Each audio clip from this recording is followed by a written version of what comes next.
Buenos días, yo soy el profesor Moisés Sotobajo.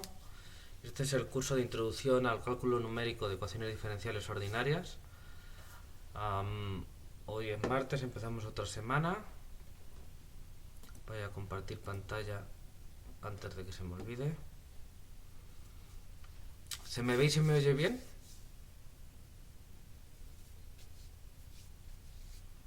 Ok, gracias. Bueno, pues vamos a continuar. Entonces estuvimos el último día, si no recuerdo mal, programando un método numérico, creo que era el de Adams-Barsford o algo así, creo que era ese, el paso 2.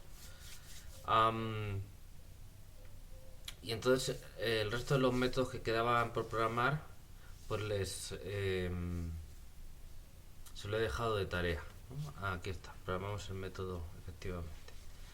Bien, y el resto de métodos se lo he dejado de tarea. Bien. Bueno, ahora vamos ya que tenemos algunos métodos programados, vamos a ponerlos a trabajar y a compararlos. Bien. Entonces vamos a hacer lo que se llama un análisis de eficiencia. Bien. Entonces vamos primero a las notas, vamos a ver la teoría y después vamos a llevarlo a la práctica. ¿Ok? Bueno, estoy compartiendo, ¿verdad? Sí. Vale, muy bien, vamos a comenzar. Entonces, esto es el final del capítulo 2. Error, costo computacional y diagramas de eficiencia. Todo esto de aquí. Bien. Entonces, así se llama la sección. Error, costo computacional y diagramas de eficiencia. Bien. Bueno, entonces vamos a hablar primero de los errores de aproximación.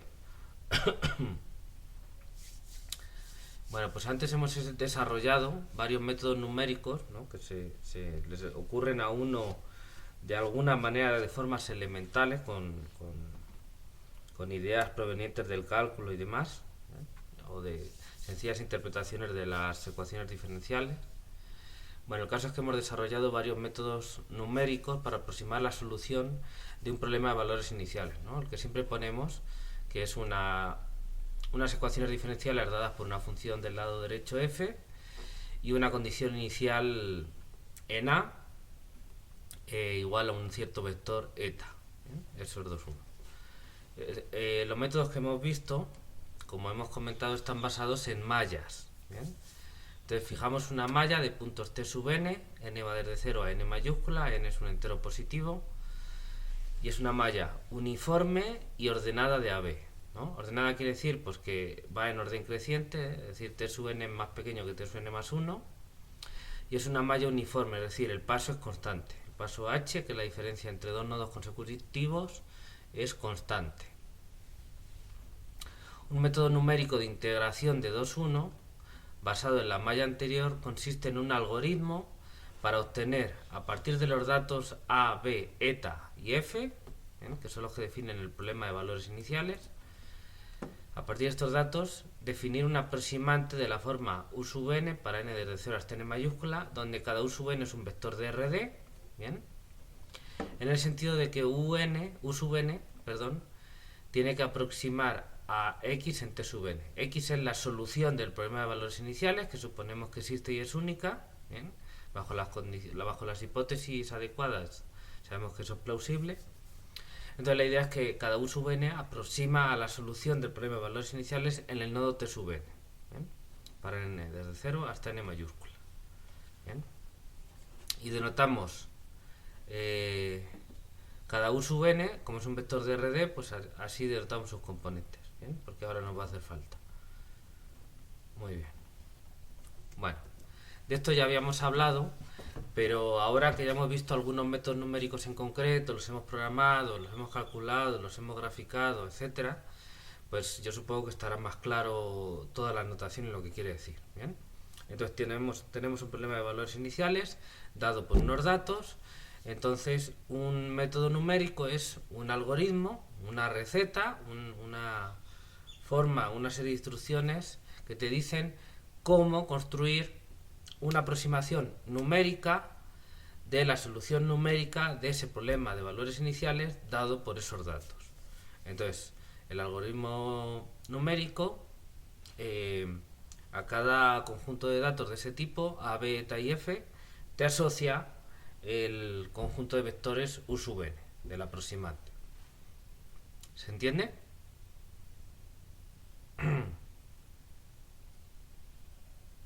Ok, bueno. Por supuesto, el sentido preciso de 267, esto de aquí, es decir, que los U sub n aproximen a X entre sub n, ha de ser aclarado, ¿no? Porque poner solo una rayita aquí, una curvita, pues eso no quiere decir nada. Hay que definir qué quiere decir eso, en qué sentido entendemos que esto es parecido a esto. Más adelante se estudiará el concepto de convergencia de un método, ¿bien? Es en el capítulo 3. Pero antes que eso es necesario aclarar el concepto de error, ¿bien? Muy importante luego cuando veamos el concepto de convergencia, porque tal y como hemos dicho de un método numérico es algo que asocia a los datos el conjunto de vectores aproximante, pues puede ser cualquier cosa que no tiene ni siquiera nada que ver con las ecuaciones diferenciales, ¿no? Simplemente una forma de construir los U sub n a partir de los datos. Bueno, claro, pero eso no lo puedes hacer de cualquier manera para que lo que te dé se parezca a la solución, ¿no? Y entonces eso lo da en la noción de convergencia que veremos más adelante.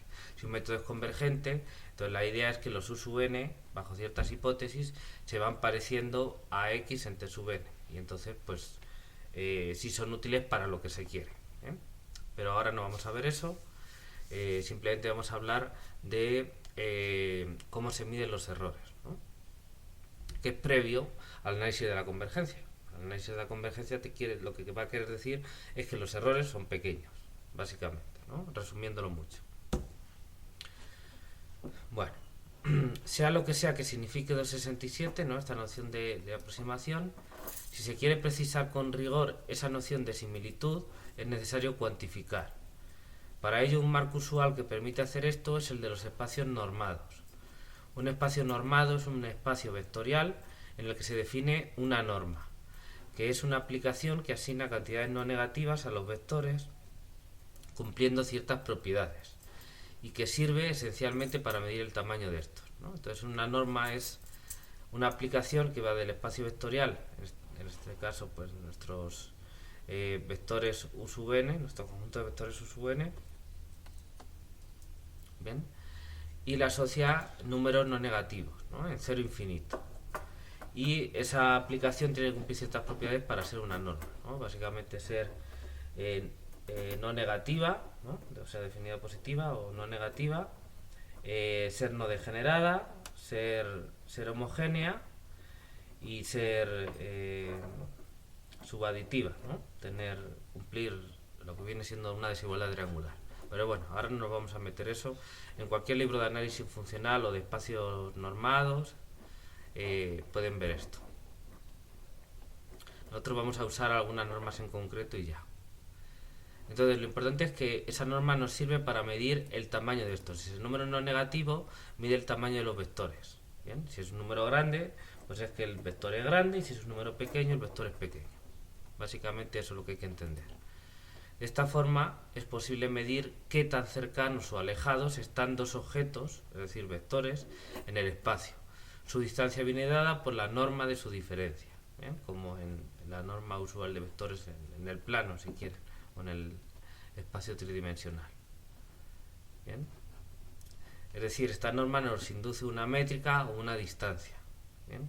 Es una aplicación de pares de vectores en este caso de pares de vectores a números reales no negativos, y que define una noción de distancia en el sentido, si quieren, intuitivo. Y entonces eso da un espacio métrico. Bueno, en concreto se quiere medir la similitud o distancia entre la solución real x, que es una función x de a, b en RD, en la solución del problema de valores iniciales. Bueno, distancia entre esta solución real y el aproximante sobre la malla, que lo denotamos U y es un conjunto de n más 1 vectores U sub n, ¿okay? Como está puesto aquí. Para poder comparar x, que es una función, con U, que es un conjunto de vectores, pues está difícil de por sí compararlos, ¿no? Tenemos que de alguna manera hallar un ámbito común en el que los dos se encuentren o alguna representación de ellos donde podamos aplicarles alguna noción de las anteriores, ¿no? Alguna distancia. Entonces, para poder compararlos es necesario considerar representantes en un mismo espacio, ¿bien? Que no se pueden comparar cosas distintas porque no tienes manera de cómo asemejarlas. Entonces, tienes que llevarlas a un marco común, a un ámbito común, es decir, a un espacio vectorial donde pongamos así una métrica y entonces podamos comparar con esa métrica. Pero entonces lo que vamos a tener no son los mismos objetos, sino representantes de ellos, algo que los represente, ¿bien? Porque son objetos distintos, entonces está complicado meterlos en un mismo sitio tal cual son, ¿no? Entonces vamos a representarlos con otra cosa y entonces ahí ya vamos a tomar medidas, ¿no? Vamos a hacer mediciones. Ok. Bueno, entonces para poder compararlos es necesario considerar representantes en un mismo espacio. Ok. Una opción está implícitamente sugerida en 267. 267 nos dice que los U sub n se parecen a x en t sub n. Entonces parece que para comparar los U sub n con x lo que vamos a hacer es tomar x pero solo los nodos t sub n, lo que sugiere esto, y entonces ver cómo lo comparamos, ¿no? Al evaluar x en t sub n obtenemos vectores de RD, así como lo son los U sub n, y entonces pues ya tienen algo en común, ¿no? Viven en el mismo sitio.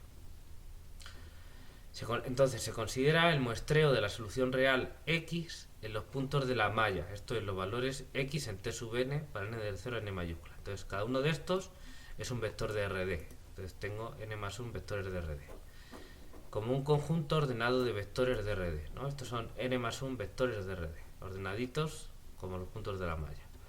Y se compara con los aproximantes. Claro, si la idea es que U sub n se tiene que parecer a x en t sub n, pues vamos a medir la distancia de este a este, así para todos, y ver qué pasa, ¿no? Esa es la idea básica. Esto tiene todo el sentido del mundo, habida cuenta de cómo se dedujeron los métodos anteriores, teniendo en cuenta 267, ¿no? Es decir, que para cada n de 0 a n mayúscula, U sub n es una aproximación de x en t sub n. Entonces vamos a buscar que efectivamente se parezcan, ¿no? Para medir el error. O más bien el error lo que va a hacer es, de alguna manera, cuantificar cuánto se parecen. Bueno, consideramos el espacio RD por n más 1, bien, que se puede considerar como un vector con esta longitud, o bien considerar n más 1 vectores de RD, que viene a ser lo mismo, ¿no? Digamos. Bueno, entonces es posible definir muchas normas en ese espacio, de hecho infinitas, todas equivalentes en cierto sentido, ¿no? Las normas en espacios de dimensión finita son equivalentes, pero bueno, aún así son equivalentes pero no iguales, tienen algunas diferencias que pueden tener cierta utilidad o cierto interés. Entonces, bueno, dado una norma, el error, ahora daremos ejemplos en concreto, ¿bien?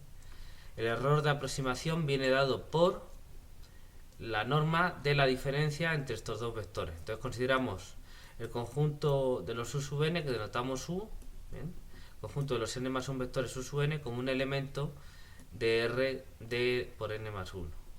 Y el conjunto de los vectores x en t sub n, ¿bien? Para n de 0 a n mayúscula, pues también es un conjunto de n más 1 vectores de RD, lo consideramos como un elemento de RD por n más 1, entonces estos dos elementos los pensamos como estos dos objetos los pensamos como elementos de R por D por n más 1, RD por n más 1, entonces los podemos restar y lo que sale sigue estando en este espacio y le aplicamos la norma, ¿bien?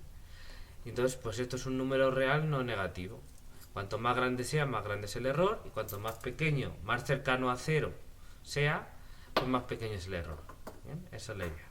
Y entonces más se parecen estos de aquí.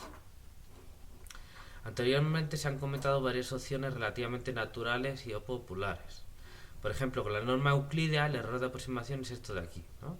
Entonces consideramos estos elementos, como decimos, como un elemento del espacio RD por n más 1, y entonces lo que hacemos en la norma euclídea pues es hacer la suma de los cuadrados de las diferencias y luego hacemos la raíz cuadrada, ¿no? La norma euclídea de toda la vida. Entonces aquí estamos sumando en todos los nodos n va de 0 a n mayúscula y en todas las componentes. ¿Bien? En todas las componentes, porque como estos son vectores de RD, pues tienen d componentes cada uno. Entonces j va desde 1 a d. Entonces UNJ es la jésima componente de U sub n y x sub j en t sub n es la jésima componente del vector x en t sub n, ¿no? Entonces comparamos de esta manera. Bueno, pues esa es una forma de medir el error con la norma euclídea. ¿Sí se entiende? ¿Me sigue, Yasmin? Ok. Muy bien. Otra opción es usar la que se suele llamar a veces norma 1.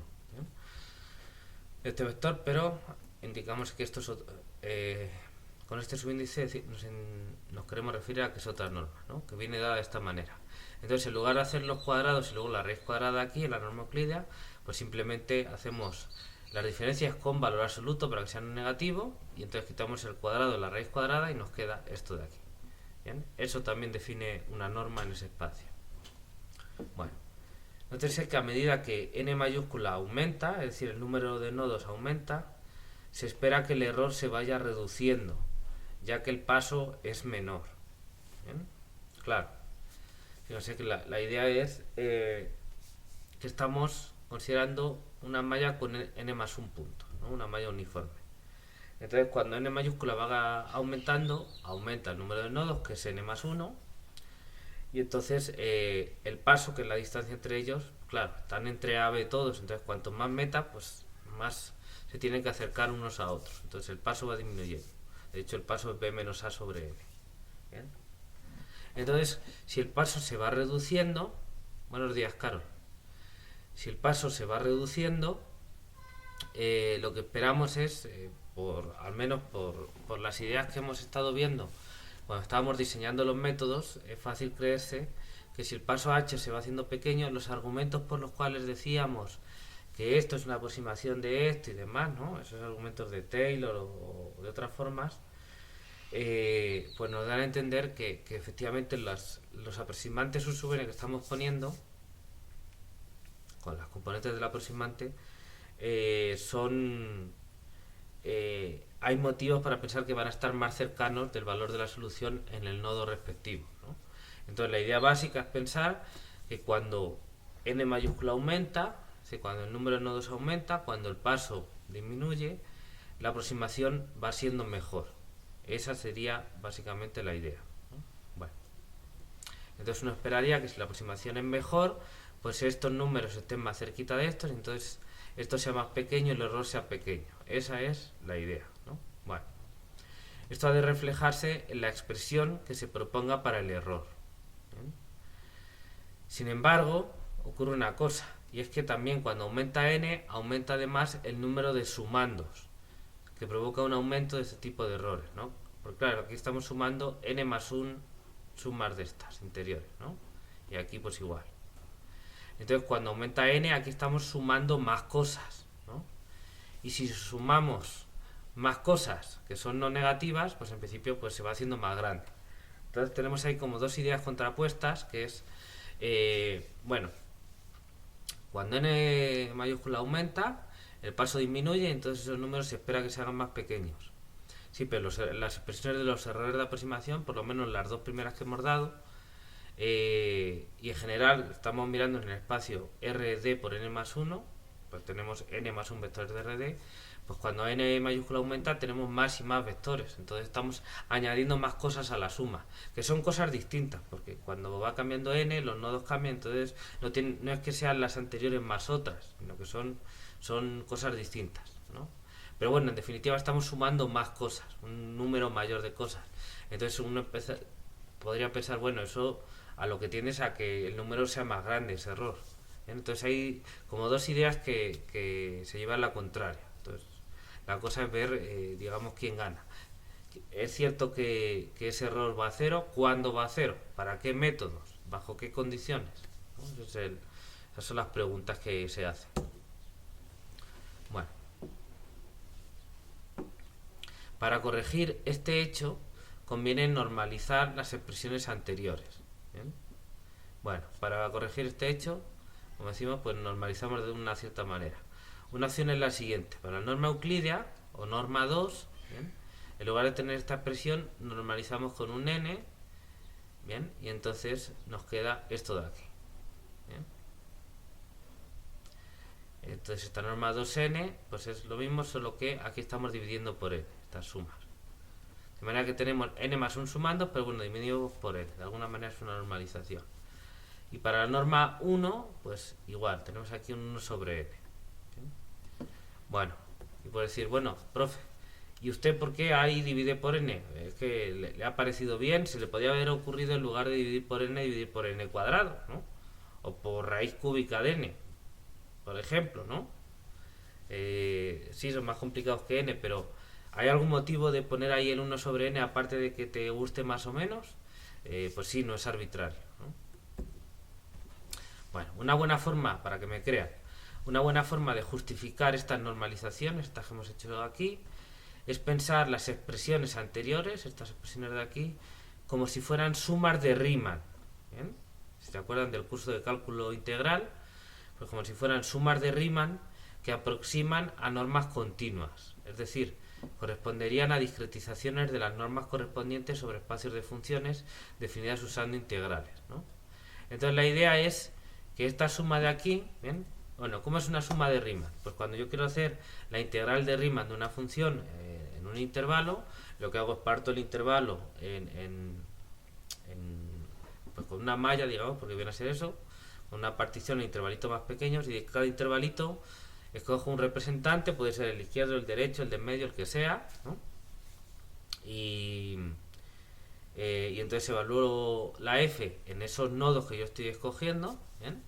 Para cada intervalo, digamos, y hago la suma correspondiente a evaluar f en esos nodos y multiplicar por la longitud de cada uno de los intervalos correspondientes, ¿no? Que viene a ser poner el área del rectangulito, ¿no? Porque el rectangulito, la base es el intervalito, entonces la base mide la longitud del intervalo y la altura, pues el valor de la función en el nodo que tú estás escogiendo, según cómo estés construyendo los rectangulitos, pero la idea es esa, ¿no? Bueno, pues esto es algo similar, se le puede dar esa interpretación aunque no haya venido de ahí. Entonces fíjense, pues aquí tenemos una suma, entonces tenemos aquí el valor de cierta función, y entonces de alguna manera, si consideramos que ponemos más y más puntos, lo que tendríamos sería las componentes de la solución en puntos del intervalo AB y vectores aproximantes correspondientes, ¿no? Entonces de alguna manera uno diría, bueno, tengo la solución X en el intervalo AB y entonces tengo una especie de aproximación, de función también en AB que es aproximación de esta de aquí, la X, ¿no? Sería la aproximación numérica, entre comillas. Lo cual es una función, eso en la vida lo vas a calcular porque pues, es una función, tiene infinita información ahí. Bien, bueno, salvo que te hagas ahí un método analítico que sea computable, pero bueno, normalmente eso no es lo que se hace. Entonces tienes una función aproximante, pues vamos a ponerlo entre comillas. Entonces yo lo que puedo hacer para ver qué tan distintas son, pues hago la diferencia, la resto, pongo el valor absoluto, pongo el cuadrado, integro todo eso y luego si quieren hago la raíz cuadrada. Eso también me da una norma, pero en un espacio de funciones. ¿Bien? Bueno, pues entonces esto sería como el análogo de una suma de Riemann de esa integral, porque tengo esta suma, tengo estos valores de la función, o sea del integrando, digamos, lo que correspondería. ¿Y dónde está la longitud de los intervalos? Bueno, pues si estoy considerando mallas uniformes, pues el paso es constante y el paso es proporcional a 1 sobre n, ¿no? El paso sería b menos a sobre n. ¿Bien? Entonces a y b son fijos, entonces pues es un número, solo multiplicar no va a cambiar demasiado, multiplicar por ese número. Entonces lo que importa es que cuando n mayúscula se va moviendo, pues yo tengo aquí 1 sobre n. Entonces pueden poner aquí 1 sobre n, pueden poner b menos a sobre n, también está bien, ¿no? Son una cosa proporcional a la otra, porque las normas son homogéneas. Bueno, en cualquier caso, eso es lo que de alguna manera puede justificar que tenga sentido estas expresiones. Entonces la idea es que cuando estamos tomando más y más nodos es como casi como ir llenando, entre comillas, ¿no? No se puede, pero ir llenando el intervalo AB con puntos de mallas cada vez más finas. Entonces lo que yo tengo lo puedo pensar como una aproximación a a una función aproximante, ¿no? De alguna manera. Pero yo digo que todo esto es solo una idea para darle sentido a eso. ¿Bien? Bueno, pero bajo el concepto, la idea es que sí, si yo me imagino la función, si quieren, con una interpolación lineal o algo así, con muchos aproximantes, son muchos nodos, pues la idea es que si eso se va pareciendo mucho, tengo la curvita de x y la poligonal formada con esos aproximantes, pues una vaya pareciéndose a la otra, entonces esa integral será pequeña, ¿no? Entonces tiene cierto sentido ahí dividir por n, ¿vale? Bueno, muy bien. Estas métricas permiten a los valores compensarse. Se puede tener dos errores iguales provenientes de discrepancias similares. A ver, estas métricas permiten a los valores compensarse. Vamos a ver qué quiere decir eso. Se puede tener dos errores iguales provenientes de discrepancias similares en todos los nodos y o componentes, o mayores en unos y más pequeñas en otros. De manera que al final el resultado es el mismo. ¿Bien? ¿Qué quiere decir esto? Bueno, pues como esas métricas están definidas a través de sumas, ¿no? de discrepancias en nodos correspondientes y componentes correspondientes, ¿bien? Para cada n y para cada j, bueno, pues entonces haces una cuenta, sumas y al final te da un número, ¿no? Digamos, básicamente esa es la idea. Bueno, entonces tú puedes tener varios tipos de errores, digamos, que al final te den, no de errores, varios tipos de aproximación que al final te caigan en el mismo error, pero no son iguales, ¿no? Por ejemplo, yo puedo tener una aproximación donde todas las componentes de todos los nodos, los aproximantes, están más o menos a la misma distancia de la solución real correspondiente, ¿no? De la componente. Y entonces, pues al final todos los números son similares, pues el error es la aglutinación, ¿no? El aglutinamiento de todo eso. Entonces es sumar todas esas aportaciones de cada uno de ellos. Pero más o menos es parejo, ¿bien? Pero eso puede ser mucho más desigual. Tú puedes tener, y de hecho teníamos algún ejemplo con la condición de arranque que daba mucho error, puedes tener algún nodo, por ejemplo, o alguna componente donde el error es mucho más grande y luego los otros son mucho más chiquitos. Y el caso es que al final, al sumar todo, me da el mismo número que me daba antes. Entonces, ¿es el mismo error? Sí. Pero realmente corresponde a situaciones distintas. En uno, pues tengo más o menos el error parejo en todos los nodos del intervalo y en todas las componentes. No hay ninguna así que destaque, digamos.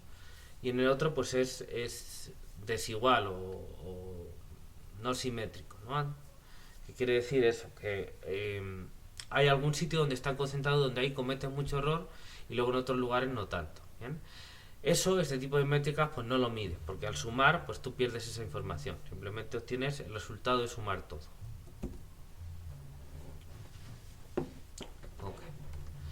Si lo que se quiere es controlar uniformemente el error en la variable independiente t, se puede tomar la norma híbrida en RD por n más 1, que consiste en combinar la norma infinito en Rn más 1 con la norma euclidia en RD, de forma que el error de aproximación es este de aquí. ¿Bien? Bueno, ¿por qué nos interesaría tomar un tipo de norma infinito? Bueno, pues porque las normas infinito sí son sensibles a que hay un error grande en algún sitio. ¿Bien? Porque básicamente las normas infinito son el máximo de las discrepancias en cada una de las componentes y nodos que tú estás mirando. ¿Bien? Cada una de las componentes que tú tienes. Entonces, con que haya una sola que se dispare, o sea, que sea mucho más grande que las demás, pues el error en norma infinito va a ser ese, se pone en el peor de los casos. ¿Bien? Entonces, da igual que las otras son pequeñas, se queda con ese tamaño. Entonces, no hay compensación posible. Y entonces, pues esa norma infinito es muy sensible a que en algún sitio algo esté fallando o algo no esté yendo bien, tengas un error más grande. Y entonces te marca que ahí tienes el error. Es una norma pesimista porque simplemente con que tengas uno, pues ya te estropea todo, ¿no? Pero según se mire, también es una norma pues muy sensible y por lo tanto muy útil si lo que quieres es detectar eso, porque enseguida te vas a dar cuenta con esa norma de que algo así está pasando, ¿vale? Entonces, pues hay que saber para qué es cada herramienta para utilizarla. Entonces, las normas infinito tienen esas peculiaridades, que detectan, digamos, esas asimetrías, no les afectan porque no tienen compensación. ¿Bien? Entonces, esta norma que le estamos poniendo, por ejemplo, con un asterisco, pues, por poner algo, que es el máximo de estas sumas de aquí. Entonces, para cada nodo n, yo tengo las componentes del vector u sub n y de x entre sub n. Y entonces a estos vectores de RD les calculo las normas euclidas y luego tomo el máximo en n. Pues esta es una norma híbrida porque es una combinación de norma infinito con norma 2. ¿Bien? Bueno, esto también es una norma, se puede comprobar. Entonces esta norma nos da el valor máximo en la malla. Bien, sabríamos, no sabríamos dónde, pero sabríamos que en algún punto de la malla el error es tan grande como eso, ¿no? De la desviación del aproximante u sub n en el nodo t sub n con respecto de la solución en ese punto, medido con la norma euclídea usual en RD si estamos utilizando la norma euclídea. Si queremos ser todavía más sensibles al peor caso, digamos, pues podemos decir, bueno, pero puede haber una falta de simetría, una desigualdad en las distintas componentes de estos vectores de RD. Entonces vamos a considerar la norma infinito en ambos espacios, ¿no? Entonces en ambos ámbitos, en nodos y en componentes. Entonces tomamos la norma infinito en RD por n más 1, que lo que nos daría sería esto. El error de aproximación en norma infinito sería el máximo en n del máximo en j de estas discrepancias. ¿Ok? Entonces tenemos esto de aquí. Bueno, eso sería la norma infinito. Echándole un poco de imaginación se darán cuenta que hay más combinaciones. Aquí en lugar de norma euclídea uno puede poner norma 1 también y luego el máximo norma infinito. ¿Bien? Como quiera. Bueno, esta norma infinito nos da el valor máximo en la malla y para todas las componentes de la desviación de los aproximantes u n j en el nodo t sub n con respecto de la correspondiente componente x sub j de la solución en ese punto. Ok, ¿me siguen? ¿Se entiende?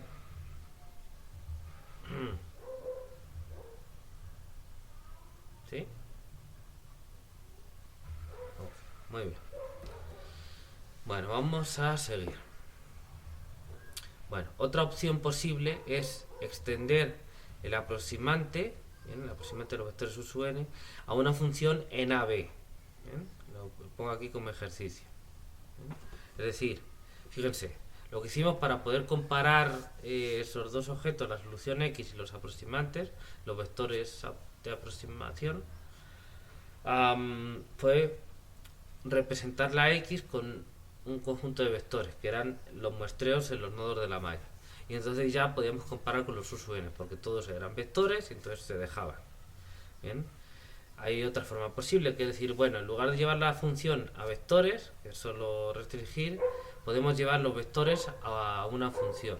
¿Bien? ¿Cómo? Pues de alguna manera interpolando, rellenando. Si tenemos los vectores que representan valores en unos ciertos puntitos, pues lo que hay que hacer es rellenar entre esos puntitos y vamos a obtener una función. ¿Bien? Una función vectorial porque tiene valores en RD. Entonces esa es otra posibilidad. Entonces yo les he puesto un ejercicio sobre eso. ¿Bien? Bueno. Sin embargo, la extensión de un conjunto discreto de vectores a toda una función de variable continua puede parecer más o menos arbitraria. Aquí tomaremos el primer camino para medir los errores de aproximación, ¿no? Entonces tomaremos normas de este tipo. Bueno, pues ya hemos hablado de errores de aproximación. ¿Tienen alguna pregunta sobre ello?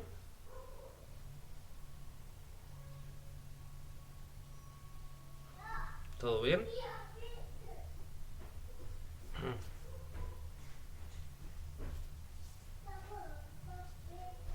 Ok.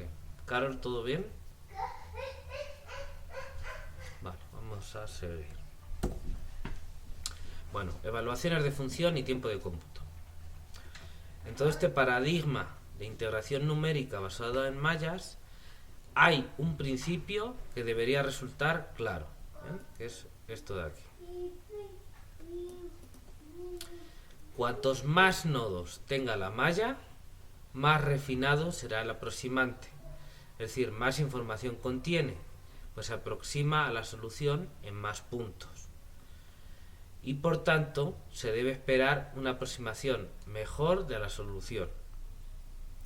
Pensado de otra forma, cuantos más nodos, menor es el paso y por tanto menor debe ser el error cometido en la aproximación. Los métodos vistos en la sección anterior deberían bastar para convencer al lector. Entonces, la idea es que cuanto más nodos, cuanto más pequeño es el paso, mejor es la aproximación. ¿Ok? Idea básica. Eso es solo una idea, no es una demostración ni un teorema. Eso viene después. Pero es el principio general. Es a lo que estamos jugando aquí. ¿Sí se entiende eso? ¿Sí está claro eso? Vale. Bueno, como contrapartida, cuantos más nodos tiene la malla, más iteraciones habrán de ser realizadas, ¿no? Y por tanto más operaciones habrá que hacer para calcular el aproximante correspondiente. Esto parece bastante lógico, ya que si quieres algo mejor, pues lo normal es que tengas que trabajar más para conseguirlo. ¿Bien? Pues claro, cuantos más nodos, más cálculos hay que hacer, más trabajo, ¿no? ¿Por qué? Porque pues, son recurrencias, entonces se va calculando nodo a nodo. Si tienes más, pues más operaciones tienes que hacer, más trabajo. ¿Bien? Pero es lógico, para obtener algo mejor, pues tienes que trabajar más. ¿Bien? Lo raro sería que fuera al revés, que cuanto menos trabajaran, mejor te sale. Eso sería terrible, ¿no? Bueno, el mundo no va así. ¿Ok? Muy bien. Por tanto, normalmente uno se encuentra ante la disyuntiva siguiente: mejorar la aproximación, es decir, reducir el error, o abaratar el costo computacional. ¿Bien? Esto es una disyuntiva. Tener mejor error trabajando más, o abaratar el costo computacional, trabajar menos pero tener un error más grande. ¿Bien? Esa es la disyuntiva. De ahí que una forma de evaluar el rendimiento de un método de integración determinado sea analizar su desempeño en problemas muy concretos, haciendo distintas ejecuciones del método para distintos valores de n mayúscula o del paso h, manteniendo el resto de los datos igual, ¿no? Para poder comparar con sentido. Y o con uno o varios métodos, con el objetivo de comparar cómo se comportan el error y el costo computacional. ¿Bien? Claro, entonces la idea es, bueno, cada método pues te dará unos resultados, te dará unos ciertos errores, trabajando tanto, ¿no? Entonces la idea de comparar los métodos es decir, bueno, lo que tengo que comparar es para distintos valores de n mayúscula, para distintos valores del paso h, que viene a ser equivalente, pues yo compruebo cómo cada uno de los métodos que yo quiero comparar van dando los resultados, es decir, que tengo tal error de aproximación. ¿Bien? Cómo se va reduciendo el error de aproximación a medida que yo trabajo más, ¿no? Que es lo que uno esperaría. Y entonces pues comparar esos resultados para cada uno de los métodos y ver de alguna manera qué me da mejor. La idea es, bueno, pues será más eficiente, tendrá mejor desempeño el método que de alguna manera con menos trabajo me dé errores más pequeños. Esa es una idea básica. No es tan sencillo porque pues hay varias cosas que están jugando, ¿no?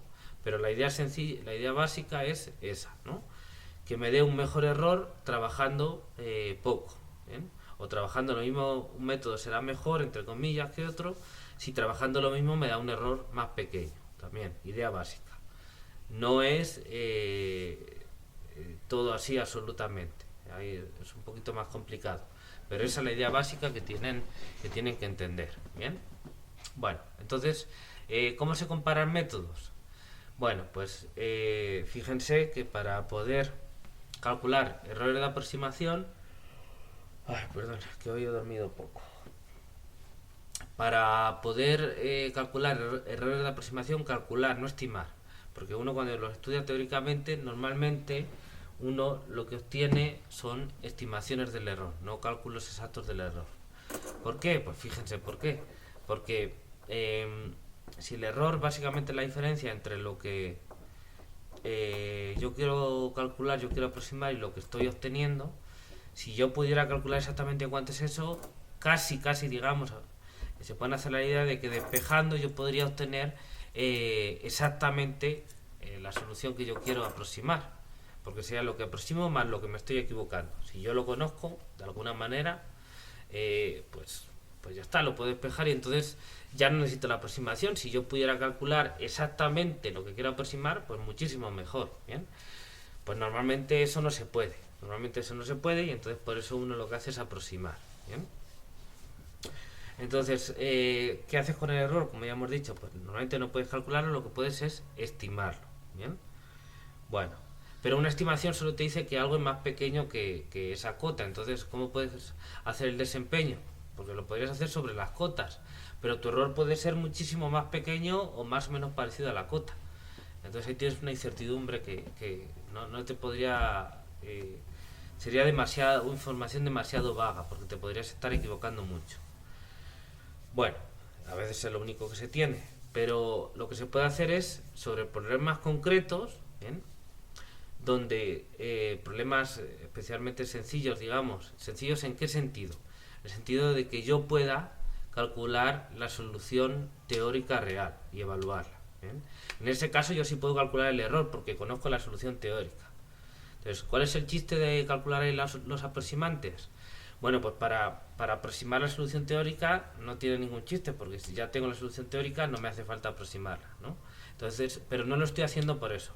Lo estoy haciendo como para testar los métodos, ¿no? Para testearlos, para ver qué tan bien están funcionando, para luego para ver luego cuando los use con otros problemas donde yo ya no sé la solución teórica, poder pensar, digamos, si me va a ir bien o no, ¿no? Entonces es para probar los métodos. Para eso es para lo que lo estoy haciendo. Entonces, en un ejemplo, en varios ejemplos, varios problemas de valores iniciales, que yo pueda calcular la solución teórica y entonces yo puedo calcular a esos efectos, calcular con mucha precisión el error de aproximación. Entonces ahí sí puedo hacer el análisis de eficiencia, el análisis del desempeño de los métodos. Porque puedo calcular exactamente quiere decir con mucha precisión, porque los aproximantes numéricos pues son numéricos, entonces siempre hay errores. Pero bueno, aproximar suficientemente bien los errores. Y entonces yo ya puedo comparar errores con otras cosas. ¿Bien? Esa es una posibilidad. Otra posibilidad, si hay algún tipo de problemas que me interese, donde me interese probar, pues son problemas muy especiales, por el motivo que sea. Probar cómo se desempeñan ahí los métodos, bien, en ese tipo de problemas, pues lo que puedo hacer es, pero claro, son problemas donde por su complicación o por lo que sea, yo no puedo calcular la solución teórica, porque no sé o porque no se pueda. Bueno, entonces no todo está perdido. Teóricamente la puedes calcular, no. Pero si tú tienes otros métodos que sabes que sí funcionan bien, y en particular en esos casos funcionan bien, lo que puedes hacer es echarle un poquito más de trabajo y encontrar una aproximación muy buena, ¿bien? Una aproximación muy fina de la solución real, una aproximación numérica. Y entonces utiliza esa aproximación muy buena, mucho mejor que lo que vaya a obtener con los otros métodos para testar. Entonces, pues casi que si se parece mucho más, pues no va a haber mucha diferencia si yo tomase la solución teórica, si la tuviera, que no la tengo, con esa aproximación tan buena que yo tengo, digamos, ¿no? Entonces, pues eso también es lo que se suele hacer, para poder estimar los errores de aproximación con bastante exactitud, con bastante precisión, ¿bien? Y con eso también me permitiría de esa manera hacer un análisis de eficiencia, ¿bien? Entonces son varias ideas con las cuales se puede utilizar para hacer estos análisis de eficiencia, que no es otra cosa que ver, poner a prueba mis métodos a ver que también van, ¿ok? Esa es la idea. ¿Sí se entiende?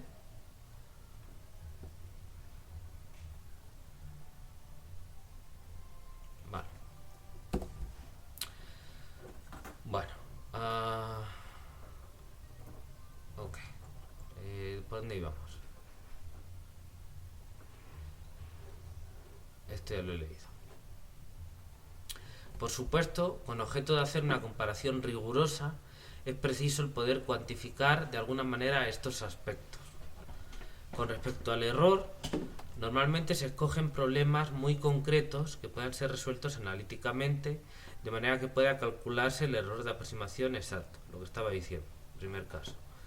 Otra opción, segundo caso, es utilizar otra aproximación a priori bastante mejor que la esperada con el método a estudiar en lugar de la solución real. Esto tiene la ventaja de no tener que calcular la solución real o poderse aplicar en casos en los que esto no es posible. Y la desventaja de tener que calcular una buena aproximación que suele ser costoso. ¿Bien? La buena aproximación se puede calcular con otro método que sepamos que funciona bien, o con los mismos métodos, por ejemplo, pero con un paso mucho más pequeño, es decir, con un número de nodos mucho más grande, mucho más grande. Y entonces, pues, la aproximación es muchísimo mejor. Bien, es otra posibilidad. Bueno, no es conveniente utilizar las estimaciones teóricas del error de aproximación para cuantificarlo, pues pecan en exceso de ponerse en el peor caso posible, lo cual es útil para el rigor matemático, pero no en la práctica, pues suelen sobreestimar el verdadero error incluso por varios órdenes de magnitud. ¿Bien? Entonces, cuidado con eso. Las estimaciones que se dan en la teoría pues son útiles para demostrar teoremas, para ver que lo peor que puede ocurrir es que sea esto, ¿no? Muchas veces eso es lo que ocurre. Bien, pero en general no son buenas estimaciones del error de aproximación. En general serán muchísimo más grandes, pueden ser del orden de 10 veces, 100 veces, 1000 veces más grandes. Entonces, sustituir una por la otra, pues te estás equivocando mucho si las utilizas. Entonces, en la práctica no conviene usar las estimaciones teóricas. Se hace con el numérico y se obtienen estimaciones realistas de lo que tiene, ¿no? Que a una cierta escala son bastante parecidas y sirven para hacerte una idea. ¿Vale? Las estimaciones teóricas no sirven para eso en la práctica. Bueno, por supuesto, todo esto es una sobresimplificación. ¿Bien? Pues el rendimiento de cada método puede depender de muchos factores, incluyendo el problema en concreto a resolver. ¿Bien? Sin embargo, para poder calcular el error, yendo más allá de estimaciones teóricas, es necesario proceder de este modo. Es conveniente considerar un conjunto de problemas con los que realizar este tipo de estudio. De hecho, es posible encontrar en la literatura problemas tipo sobre los que los expertos testan los métodos. De esta manera, lo único que resta es escoger la métrica que uno usará para calcular el error de aproximación, dependiendo del interés o enfoque del estudio. ¿Bien? Entonces, claro, el desempeño de cada método pues depende de muchísimas cosas. ¿Bien? Y en particular, pues obviamente, que el método se comporte bien o mal en un problema no quiere decir que se vaya a comportar también bien o mal en otro problema, porque pues, la situación puede ser completamente distinta. ¿Bien? Claro, uno lo que espera es, bueno, pues yo voy probando varios problemas y de alguna manera cuanto más pruebe, pues me da idea de qué tan bien va el método, ¿no? Bien, pero eso no me asegura que porque vaya bien en estos, en otro que le ponga vaya a ir bien. Bien, bueno, pero bueno, básicamente hay pues tipos de problemas que tienen unas ciertas características comunes y que hacen que sean de alguna manera representativos de una gran cantidad de otros problemas. Lo que pase para ellos más o menos es lo que va a pasar para otros, ¿no? Y luego hay otros problemas más específicos, pues que tienen una cierta problemática, digamos, y entonces representan a otra familia de ese tipo de problemas, problemas de valores iniciales problemáticos o patológicos, ¿no? Y entonces pues a lo mejor un método, si tú lo has testado en problemas normales, digamos, te va bien, y luego le pongo un problema de esos que son un poco más puñeteros y empieza a ir mal, ¿no? Y eso puede pasar perfectamente. Bueno, entonces de alguna manera lo que se suele hacer es, pues se identifican, digamos, familias, por decirlo así, o problemas tipo que se sabe que tienen cierto tipo de problemáticas, y entonces pues los métodos se testan sobre esos como prueba, digamos, de calidad, como prueba de calidad del método. Bien, aparte del análisis teórico que uno haga, pero una cosa es el análisis teórico y otra cosa es la práctica. En teoría los teoremas te pueden decir que el método converge, pero en la práctica tú lo pones y puede ser que sí converja, pero que tenga una serie de problemas que hagan que la práctica no te sirva para nada, porque le cueste mucho, porque tarde mucho en en converger, que tengas que reducir muchísimo el paso para que al final te funcione, mil cosas que pueden ocurrir. Una cosa es la teoría y otra cosa es la práctica, ¿no? Y hay que atender a las dos. Entonces, bueno, pues por eso uno suele tener ejemplos en los que probar ese tipo de problemas. Nosotros ahora lo vamos a probar en un ejemplo muy sencillo para que se vea nada más en qué consiste el análisis de eficiencia, pero para que tengan esas ideas en mente. ¿Sí se ve? ¿Me siguen?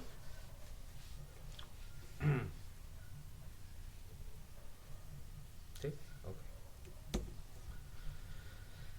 Muy bien. Vale. Bueno, otra cosa que también tiene que ver mucho en el análisis de eficiencia es el tipo de expresión para el error de aproximación que se escoge, ¿no? Cada una tiene sus características, como hemos dicho. Tiene que ver con la norma que uno tome. Entonces, con respecto al costo computacional, hay al menos dos maneras sencillas de medir el costo computacional. La primera es considerando el tiempo que se demora la máquina en ejecutar un programa, lo que se llama tiempo de cómputo, como medida válida del costo de utilizar ese método.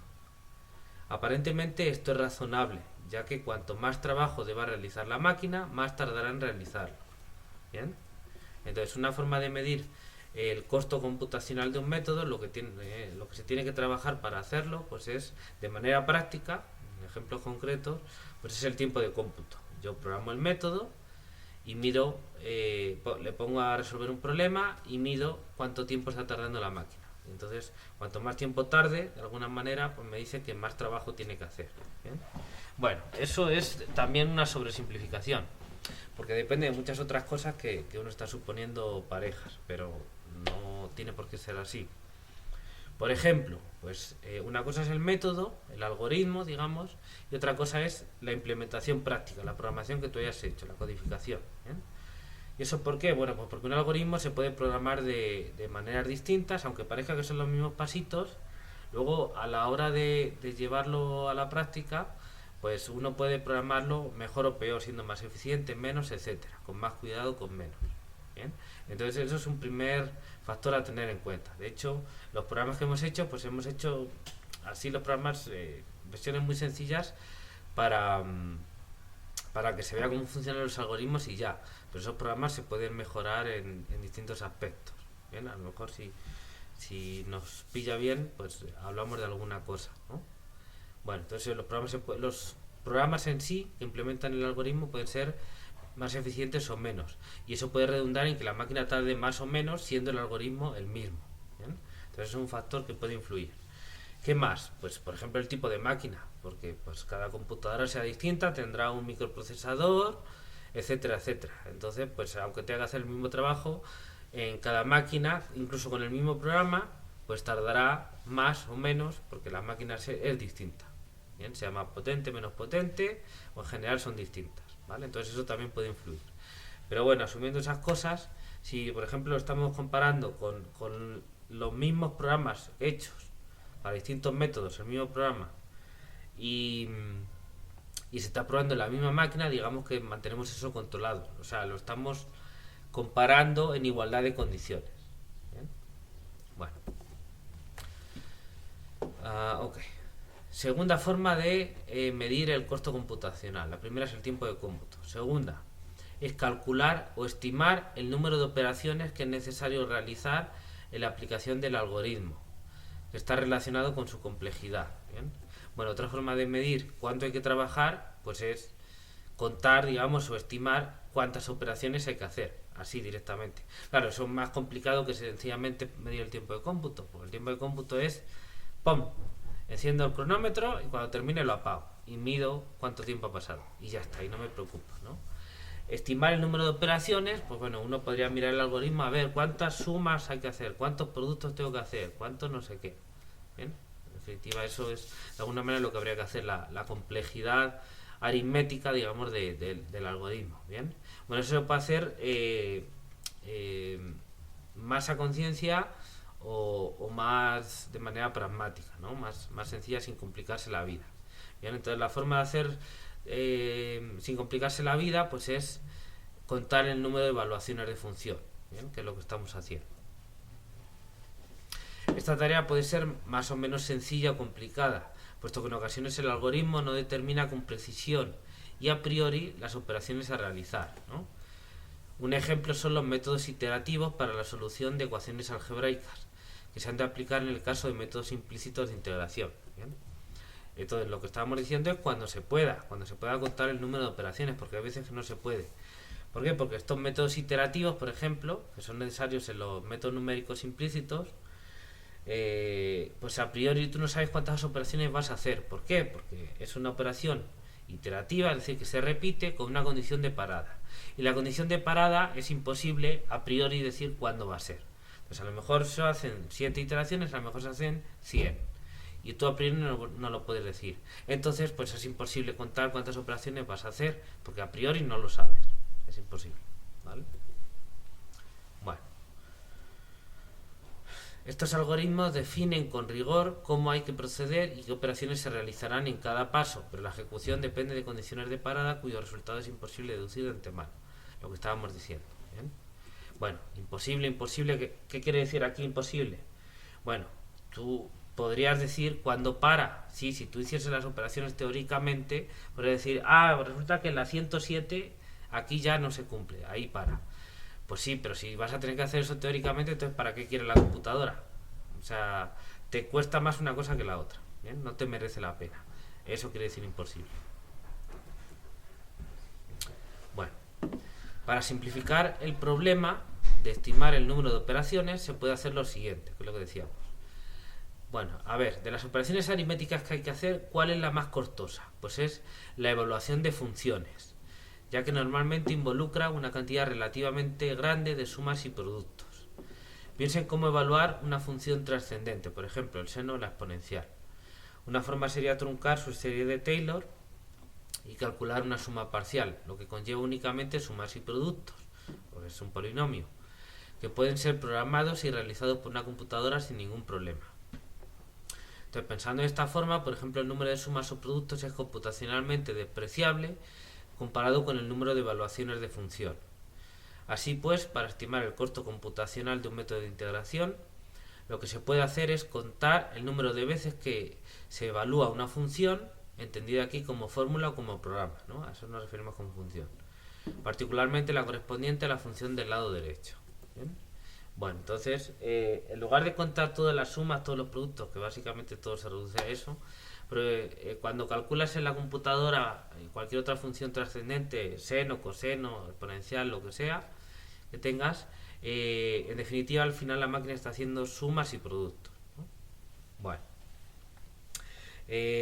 ¿cómo se hace eso? Bueno, pues hay distintas maneras de hacerlo, como reducir ese cálculo de funciones trascendentes, las funciones matemáticas básicas que trae el Octave, que trae cualquier lenguaje de programación, a sumas y productos a través de resultados matemáticos como series de Taylor y cosas de ese tipo. ¿Bien? Entonces al final todo se reduce a sumas y productos. Pero una evaluación de una función trascendente, como por ejemplo el seno, involucra una cantidad de sumas y productos mucho más grande que las que van a aparecer por ahí en el programa. Entonces es como si dices, bueno, a ver, yo tengo por aquí 2 sumas y 3 productos. Y luego tengo que sumar con esto que son 1000 sumas y 2000 productos, por decir algo. Y luego ponme aquí 7 de esto y 4 del otro. Y luego de este son 5000 y no sé qué. Pues para qué cuentas las que son poquitas y al final las que te van a dar el tamaño bien son las otras que son muchas. Digamos, esa es más o menos la idea. Entonces, pues no te merece la pena estar contando las otras porque lo que te van a añadir al final es un piquito que te va a dar lo mismo. ¿Ya? Entonces, en la práctica, lo que se hace con esta idea en mente es simplemente contar evaluaciones de función. Que quiere decir que cuántas veces yo estoy llamando a evaluar una función entendida como programa, donde aparezcan unos ciertos cálculos. Claro, esa función puede tener más cálculos o menos. Ahí también hay una cierta cosa, ¿no? Pero bueno, si al final, eso dependerá, en este contexto, por ejemplo, básicamente son las evaluaciones de función de la función del lado derecho, de la f, ¿bien? Y entonces, como se van a comparar distintos métodos para el mismo problema de valores iniciales, es decir, para la misma f, pues bueno, pues más o menos se está comparando en magnitudes similares. La cuestión es cuántas veces la estoy evaluando. ¿Bien? Luego que esa misma tenga muchas cuentas o menos, pues no importa tanto porque van a ser las mismas para uno y otro. ¿Bien? Están en igualdad de condiciones, digamos. Esa es la idea. Bueno, entonces con esto lo que decimos es que en la práctica pues basta con contar el número de evaluaciones de función. Por eso los programas que hicimos poníamos ahí unas variables que contaban el número de evaluaciones de función, que cada vez que evaluábamos la f, pues sumábamos las correspondientes evaluaciones de función escalares, así las estábamos contando, ¿vale? Bueno, ok, conviene llamar la atención, perdón, conviene llamar la atención sobre la variabilidad inherente a este tipo de estudios, ¿bien? Algo que estábamos ya diciendo antes. Independientemente del método o algoritmo definido para la resolución de cierto tipo de problemas, no hay que perder de vista que su desempeño depende de multitud de factores que pueden influir grandemente en el resultado. ¿Bien? Entonces, no es tan sencillo como ponerlo a correr con eso y ya, porque hay muchos factores que están influyendo. Pero bueno, como algo hay que hacer, pues se asume que bajo ciertas funciones en la misma máquina, con el mismo problema, etcétera, etcétera, de alguna manera son comparables. Pero bueno, no hay que perder de vista, hay que entender que eso puede estar influyendo también. ¿Okay? Por ejemplo, implementación concreta del algoritmo, como decíamos. Puede tener distintas variantes y opciones de diseño, o la misma forma de programarlo puede alterar el resultado. Otra, el problema concreto sobre el que se esté probando, ya sea por azar o por un motivo más profundo, pues cada método se adaptará mejor a algunos problemas y peor a otros, y eso pues es inevitable, ¿no? Es decir, depende del método depende del problema concreto que nosotros estemos resolviendo. Más el software, ¿no? El software de cómputo, sistema operativo, teniendo en cuenta las distintas versiones que puede haber de cada producto de software, la situación real de la computadora, etcétera, ¿no? Es decir, pues que tenga en lugar del Octave 520, pues tenga el 431, por decir algo, ¿no? O que esté en esta máquina pero pues en un sistema operativo distinto, o lo haya instalado de una manera distinta y que sé yo, tenga algo el software, lo que sea, no sé, mil cosas que pudieran ocurrir. Bien, eso pudiera estar afectando también. O la situación real de la computadora, pues no es lo mismo una computadora recién comprada que ya te viene lista para lo que le eches a una que ya tiene 10 años, ¿vale? Aunque la computadora mejor, el modelo sale el mismo, el rendimiento de los equipos va a ser diferente. Y por supuesto el hardware, ¿no? Obviamente hay computadoras más o menos potentes, en mejor o peor estado, con arquitecturas diferentes, no necesariamente comparables, etcétera. Muchas cosas que pueden afectar. Por consiguiente, hay que tener cautela a la hora de sacar conclusiones de este tipo de estudios, y si es necesario reportar también las condiciones en las que se realizaron el estudio, ¿no? Algoritmos concretos y el código utilizado, problemas sobre los que se testó, versiones de software, documentación de la máquina, etcétera, ¿no? Para ayudar a contextualizar el análisis que se hizo, ¿no? Entonces, básicamente lo que se está avisando es que no puedes decir, pues yo hice un análisis en mi máquina y resulta que el método trapecio les gana a todos y los demás no sirven para nada. Pues, yo lo veo en mi máquina. Pues puede ser, está muy bien, pero eso será en tu máquina, en las condiciones que tú lo has puesto. ¿Bien? Eso no quiere decir que sea extrapolable universalmente, es decir, para todas las ocasiones. Entonces, bueno, pues está bien, no quiere decir que no sirva para nada lo que has hecho, a lo mejor, aunque sería discutible, sería una conclusión muy discutible el decir que un método lo gana todo, porque normalmente eso no es lo que ocurre. Tienen distintas circunstancias en las que unos se comportan mejores que otros, pero no suele ocurrir algo así como que uno es mejor que los demás y ya. Eso es demasiado simple. Bueno, entonces lo que se puede hacer para darle valor al análisis que se hace, pues es reportar también las condiciones en las que se ha hecho, digamos, el experimento, como para, si alguien lo ve, pues que sepa, tenga más información para interpretar esos resultados, para saber si en una situación suya, pues le puede salir algo parecido o no. Por ejemplo, si la máquina que va a utilizar es similar, ¿no? O va a utilizar el mismo código que tú has utilizado, quizá con alguna modificación o cosas por el estilo, ¿no? Bueno. Ok, aún así, estos estudios son de utilidad para entender bien la capacidad de los distintos métodos de resolver ciertos problemas y nos pueden ayudar a escoger mejor entre uno u otro a la hora de enfrentarnos a una situación concreta. ¿Bien? Pues eso, en cualquier caso, estos análisis de eficiencia sí son útiles para darte cuenta pues, de cierto tipo de problemas, qué métodos, te da la idea de qué métodos se están comportando bien. Incluso puedes tratar de analizar qué está pasando, por qué este da mejor error, por qué este da peor, por qué trabaja más, lo que sea, ¿no? Y hasta se puede hacer investigación sobre eso. Bien, profesional o simplemente que tú le pienses, aquí parece que algo raro está pasando, ¿por qué será? ¿No?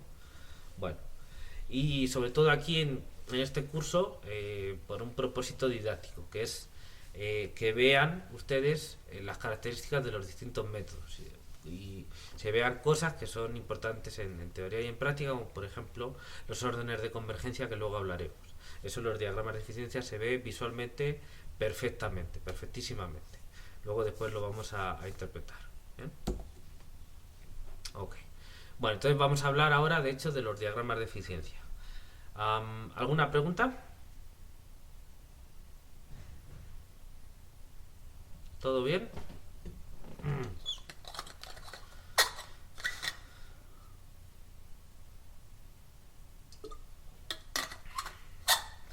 Ok. Bueno, vamos a continuar. Bueno, diagramas de eficiencia. Con base en lo anterior, para analizar el estudio de uno o varios métodos de integración numérica de E2 o SE2, procedemos de la siguiente manera. En primer lugar, escogemos un problema de valor inicial con el que testar, un problema en concreto. En caso de poder calcular una expresión analítica de la solución real, esta se utilizará para calcular los errores de aproximación. En caso contrario, si no se puede calcular la expresión analítica, no sabemos, se deberá escoger un método para obtener una aproximación mucho mejor de las esperadas con objeto de poder comparar. ¿Bien? En este caso, la solución numérica que jugará el papel de solución real, entre comillas, ha de calcularse en una malla compatible con las que se utilizarán en las distintas ejecuciones, de forma que se pueda muestrear esta solución en cada malla o bien encontrar valores para cada nodo de cada malla por interpolación, por ejemplo lineal, ¿no? Vale, a ver. Yo voy a analizar el desempeño de ciertos métodos para ciertos valores de n. Entonces, para ciertos valores de n yo tendré unas mallas, ¿bien? Y entonces lo que voy a tener van a ser aproximantes en esos nodos, en esas mallas, ¿bien? Entonces, para poder comparar yo tengo que poder ver la solución teórica en esos nodos de esas mallas, ¿ok? Bueno, si yo tengo una expresión analítica, pues simplemente sustituyo esos nodos y ya está, y lo que me salga, perfectísimo. ¿Bien? ¿Qué pasa si no puedo calcular analíticamente la solución real? ¿Qué es lo que puedo hacer? Bueno, pues puedo calcular una solución numérica mucho mejor. ¿Bien? Pero como es una solución numérica, pues lo natural, digamos, hay otras cosas que se pueden hacer, pero lo natural, digamos, o lo que vamos a pensar aquí, es que sea un método, se utilice otro método, o el mismo método, pero con un paso mucho más pequeño, para que la aproximación sea mejor, un método basado en mallas, ¿no? Entonces, pues habrá que poner una malla y calcular la solución numérica, y esa es la que se va a tomar como solución real. Para que tenga sentido tomarla como solución real, tiene que ser una aproximación mucho mejor. Entonces, la idea es que el paso sea mucho más pequeño, que el número de nodos sea mucho más grande de esta aproximación que se va a tomar para comparar. ¿Bien? Entonces, pues los nodos de la malla, si tienen que ser un paso más pequeño, pues tendré mucho más puntitos, muchos más nodos que las otras, ¿no? Bueno, pero claro, luego tengo que compararlas. Entonces yo voy a tener unos aproximantes en ciertos nodos. Entonces la idea es que yo tome el número de nodos de manera que en la malla en la que yo voy a testar los métodos entren varios nodos de la otra. pero el chiste va a ser que los nodos de la malla grosera sean también nodos de la malla mucho más fina, o sea, que sean algunos de esos sean también los de la otra malla. De tal manera que cuando yo quiera comparar mi aproximante con esos nodos así separaditos, yo tenga con qué aproximarlos. Te voy a aproximar con los aproximantes de la malla fina, pero solamente de los nodos que corresponden a los otros nodos también, que pertenecen también a la malla más grosera. Bien, de esa manera pues yo puedo comparar, es una posibilidad. Si no hago que coincidan, normalmente es lo más fácil, pero bueno, ¿qué otras cosas se podrían hacer? Pues si no hago que coincidan, pues por ejemplo puedo hacer, si yo conozco el aproximante entre dos nodos y el otro donde yo lo quiero está en medio de ellos dos, pues hago una interpolación lineal y ya está, yo tengo un valor, digamos, para ese nodo. Eso es una de las cosas que se podrían hacer, ¿vale? Pero bueno, lo normal es que hagas una malla de manera que, pues eso, algunos de los nodos de esa malla mucho más fina sean subnodos de no subnodos, sean una submalla de esas sea la malla que yo voy a poner para testar el método con menos nodos. ¿Bien? ¿Sí se entiende? Ok. Vale, muy bien. Bueno, vale. Entonces elegimos el problema de valores iniciales, bien, y vemos cómo se puede calcular la solución real. Una vez hecho esto, aquí falta algo, se escogen varios valores de n mayúscula. En cada caso la malla tendrá n más un punto. Entonces escogemos los valores de n mayúscula. Entonces, manteniendo el resto de los datos del problema fijos, es decir, la función del lado derecha f fija, el dato inicial eta fijo y el intervalo AB fijos, ¿bien? Porque si los movemos, pues no se puede comparar. No se puede comparar una cosa con otra porque no tienen nada que ver, ¿vale? Y usando el mismo código, bien, el mismo código, para que compitan en igualdad de condiciones, que implementa los algoritmos. Si se corrige algo hay que volver a empezar, ¿ok? Entonces, para cada uno de los valores de n mayúscula y de los métodos, o sea, para cada uno de los valores de n y para cada uno de los métodos o algoritmos a comparar, se realiza la resolución numérica del problema, teniendo cuidado de calcular y almacenar apropiadamente los parámetros requeridos para la comparación. ¿Bien? ¿De acuerdo? Entonces, pues es eso. Manteniendo todo lo demás fijo, ya se ha escogido todo lo que se va a usar y se mantiene fijo. Entonces, para hacer el análisis, se considera para cada uno de los valores de n mayúscula, que pues puede ser uno solo, pero normalmente se van tomando varios, para ver la evolución. La idea es que cuando n va aumentando, el trabajo va aumentando, pero el resultado tiene que ir siendo mejor. Entonces, para ir viendo esa evaluación, pues se van tomando distintos valores de n mayúscula. ¿Bien? Eso es normalmente lo que se hace. Y también para cada uno de los métodos puede ser que solo quieras ver el desempeño, la evolución, esa evolución cuando n va aumentando para un solo método, pero puede ser que quieras hacerlo para varios métodos para también comparar uno con otro. Pues entonces se resuelven los problemas y se calculan y se almacenan adecuadamente, es decir, haciendo corresponder a cada n mayúscula y a cada método pues los valores correspondientes de manera ordenada, ¿no? Los parámetros requeridos para la comparación, como pueden ser pues el mismo n mayúscula, el paso, ¿bien? También se puede utilizar el número de evaluaciones de función o el tiempo de cómputo como medida del costo computacional, ¿bien? Ok. Y por supuesto el error de aproximación, que ahora lo diremos, así como de calcular y almacenar los errores de aproximación correspondientes, ¿bien? Porque pues esto mide el costo computacional, pero esto de aquí mide qué resultado nos está dando, si es bueno o es mejor o es peor, ¿bien? Bueno, los errores de aproximación, utilizando en todas las ocasiones la misma métrica y comparando con la misma solución real, muestrada en la malla correspondiente, la utilizada en la resolución numérica, ¿bien? Es decir, claro, también hay que calcular los errores de aproximación e irlo guardando cada uno correspondiente a cada n y a cada método, ¿bien? De manera organizada, para no mezclar, porque si no, pues lo que vas a estar haciendo no tiene caso. Pero igual, para hacerlos competir en igualdad de condiciones también, la forma de medir los errores de aproximación tiene que ser la misma. Es decir, la métrica que se tome para calcular los errores de aproximación tiene que ser la misma. ¿Bien?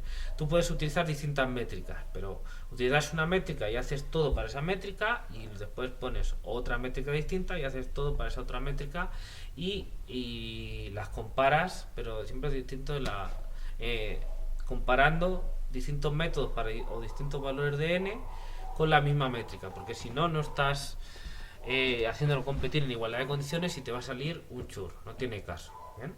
Pero sí, puedes comparar varias métricas, pero por separado. ¿Bien? Si no, no tiene caso. ¿De acuerdo? Ok. Bueno, lo que hicimos de la misma malla, pues para que se pueda hacer. Bueno, una vez terminado el estudio, los resultados deben ser representados adecuadamente para poder ser analizados y sacar conclusiones, ¿no? Recordamos que el objetivo es comparar la bondad de la aproximación, medida por el error de aproximación, frente al costo computacional, medido con el tamaño del paso, las evaluaciones de función, el tiempo de cómputo, etc. Bien, entonces, como decimos, ¿qué hay que comparar? Pues básicamente costo computacional versus resultado, versus error de aproximación. Básicamente es eso. Y el costo computacional se mide de distintas maneras, con el tamaño de n, con el tamaño del paso h, con el tiempo de cómputo, con el número de evaluaciones de función o alguna otra forma. ¿Vale? Okay.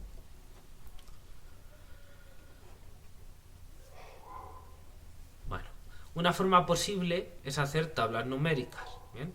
Por ejemplo, una tabla por cada método numérico en la que cada fila corresponda a una ejecución del programa, donde se reporten en sucesivas columnas el valor de n, el valor de h, el número de evaluaciones de función, el tiempo de cómputo, por ejemplo, y finalmente el error de aproximación. ¿Bien? Entonces tú, mirando a los datos numéricos de esa tabla, podrías ir viendo qué tal va yendo, ¿no? Es una posibilidad, pero pues eso no es demasiado intuitivo, tendrías que estar ahí mirando numeritos y bueno, si quieres hacer cosas de precisión, pues sí, eso está bien, pero es algo ya para hilar muy fino. Pero si quieres darte una noción rápida de cómo está funcionando eso, lo mejor es representarlo gráficamente, ¿no? Entonces, sin embargo, la forma más visual e intuitiva, seguramente la forma más fácil y rápida de entender lo que ocurre, es haciendo una gráfica, que llamaremos diagrama de eficiencia. La más sencilla es una gráfica bidimensional en la que en el eje de abscisas se representa la magnitud escogida para medir el costo computacional, puede ser n, puede ser h, puede ser evaluaciones de función, tiempo de cómputo, y en el eje de ordenadas se representa el error de aproximación.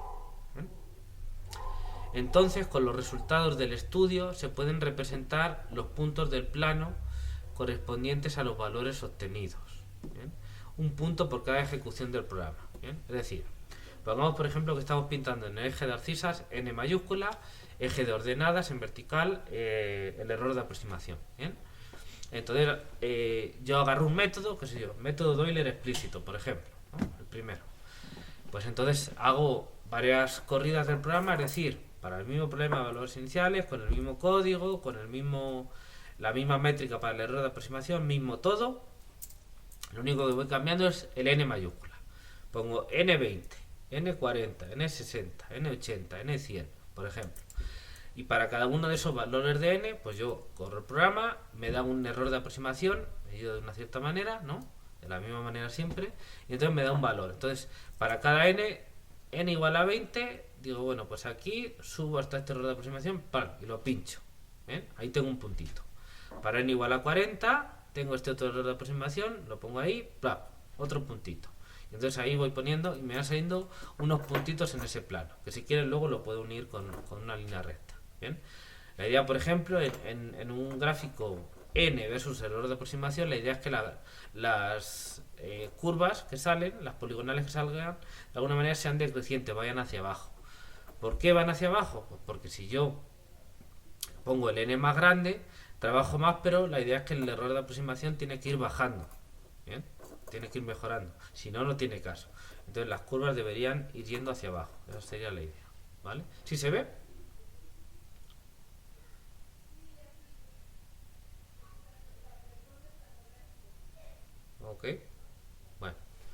no siempre las curvas tienen que ir hacia abajo. Si yo pinto n con respecto al error de aproximación, pues uno esperaría que vayan hacia abajo, salvo que algo raro esté pasando, ¿no? Que puede ocurrir, depende del método, de la programación, de muchas cosas, pero sí puede ocurrir. Pero lo normal que uno esperaría es que fuesen hacia abajo. Otra forma de hacerlo, por ejemplo, que pinte h versus el error de aproximación. ¿Bien? Entonces ahora las gráficas tendrían que ir hacia arriba. ¿Por qué? Porque lo que estoy pasando es, cuando voy aumentando n, voy bajando el h. ¿Bien? Entonces yo tendría un h aquí, luego si pongo un n más grande, el h que me sale es más pequeño, no más grande. Y otro más pequeño y otro más pequeño. Y los errores de aproximación, la idea es que van siendo más pequeños. Entonces yo tengo una curva que pintada o vista de derecha a izquierda, voy haciendo va hacia abajo también, pero de derecha a izquierda. Entonces si la veo de izquierda a derecha, las curvas van hacia arriba. Bien, tiene todo el sentido del mundo. Lo que pasa es que pues la h va al revés, porque la h, como viene a ser es proporcional al recíproco de n, es b menos a sobre n, pues va al revés. Cuando uno aumenta, el otro disminuye. Bien. Bueno, ¿qué pasa por ejemplo con el tiempo de cómputo? Pues igual, cuando el n aumenta, aumenta el tiempo de cómputo.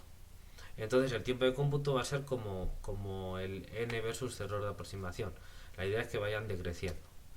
¿Y qué pasa con el número de evaluaciones de función? Pues de manera similar, igual que vayan decreciendo, porque cuando son magnitudes de alguna manera directamente proporcionales, no con una proporcionalidad con homogeneidad 1, pero pues la idea es que cuando uno aumenta, el otro también. ¿Vale? ¿Sí se entiende?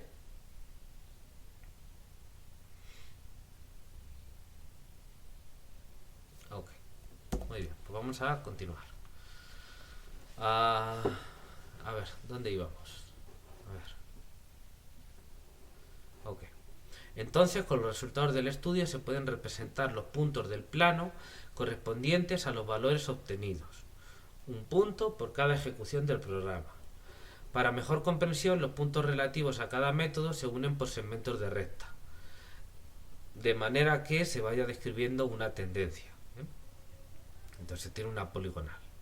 Pero realmente lo que importa son los puntitos, ¿no? Es lo que se ha calculado. Es común usar un color o tipo de símbolo distinto para cada método, explicados en una leyenda o en otro lugar, con el objeto de diferenciarlos bien. Bueno, pues eso lógicamente. Bien. Merece la pena observar que usualmente los valores de n mayúscula se toman de forma que el paso h siga una progresión geométrica o similar. ¿Bien? Por ejemplo, h es igual a 1, 0.5, 0.1, 0.05, 0.01, etc. ¿no? Cosas de ese tipo. Es de esperar que en este caso el resto de magnitudes y en particular el error de aproximación siga distribuciones similares, ¿no? Pero pues esto es solo, digamos, una esperanza que se tiene, nada más. Más concretamente, puesto que el uso de las fórmulas de Taylor está detrás de los análisis de convergencia e incluso del diseño de los métodos, ¿bien? Es lógico que las estimaciones de los errores de aproximación están en términos de potencias de h, las estimaciones, ¿bien? Pero a veces que los errores, pues de alguna manera también, ¿bien? Pero bueno, eso depende del método. Pero de alguna manera uno espera comportamientos de ese tipo, como potencias de h, ¿bien? Así, si el error de aproximación vamos a llamar al error de aproximación, medido con una cierta norma, etcétera, ¿bien? Pero asociado a un cierto paso h. Aquí, entonces vamos a poner e de h. Bueno, pues si el error de aproximación cumple una desigualdad del tipo, pues que este error es menor o igual que una constante c por h a la k, para una cierta constante positiva c y un k entero positivo, ¿bien? Pues, ya han visto que se pueden ver que salen cosas de ese tipo porque uno utiliza fórmulas de Taylor y cosas así para construir y si no para construir, en cualquier caso para analizar, ¿no? Bueno, y se toman valores de h de la forma h igual a alfa a la n, ¿bien? Es decir, progresiones de este tipo, de alguna manera. Bueno, esto no es exactamente eso, pero bueno, algo así, ¿no? Similar. Bueno, pongamos que estamos tomando valores del paso de la forma alfa a la n, ¿bien? Solo para ver qué sale aquí. Pues entonces se tiene que el error de h, pero con h igual a alfa elevado a n, es menor o igual que c por h a la k, pero h es alfa a la n, así que esto es c por alfa elevado a k por n. ¿Ok? ¿Me siguen? Esto, abran bien los ojos, no se me pierdan aquí. ¿Sí? Vale. Bueno. En estos casos, los valores en estas progresiones suelen decaer muy rápidamente, de forma que la gráfica no dice demasiado, ¿no? Porque si alfa es pequeñito, pues alfa a la n va rápidamente a cero, ¿no? Alfa positivo, pequeño. Porque recuerden que es h siempre es positivo. Entonces, si decae muy rápidamente, la gráfica no dice demasiado, porque fíjense, si es unos valores que enseguida se hacen muy pequeños, pues lo que vamos a ver es un valor por aquí que de repente baja, ¡pop!, y ya prácticamente se queda abajo, y ya vemos una línea plana. ¿Por qué es una línea plana? Pues porque a lo mejor todos son más pequeños que una centésima parte del más grande que estás pintando. Entonces, al verlo en la gráfica, pues claro, es prácticamente cero, porque la rayita de la centésima pues ya está tan pegada al cero que tú no la ves. Pero a lo mejor entre una y otra, pues una es mucho más pequeña que la otra. Pero da igual, porque como las estás pintando tan juntitas, tú con el ojo no lo puedes ver. ¿Bien? Por eso una gráfica en escala usual, ¿bien?, pues no te dice mucho con esas velocidades de convergencia, con esas progresiones de tipo geométrico. ¿Bien? Que algo, pongamos que alfa es 0.1. Entonces yo tendría 1 sobre 10, 1 sobre 100, 1 sobre 1000. En cuanto ya pongo el tercer, cuarto valor, ya todas están pegaditos a cero y yo ya no distingo ahí nada, no se ve nada. Entonces conviene representarlo de otra manera. Eso es lo que vamos a ver. Bueno, en consecuencia, los valores numéricos y las gráficas se suelen representar usando escalas logarítmicas. ¿Bien? O sea, se suelen pintar los logaritmos de las magnitudes. Esto es, considerando el logaritmo de los anteriores. ¿Bien? En el ejemplo anterior se tiene por un lado, fíjense, logaritmo de h, como h es alfa a la n, el logaritmo de h es n por logaritmo de alfa. ¿Bien?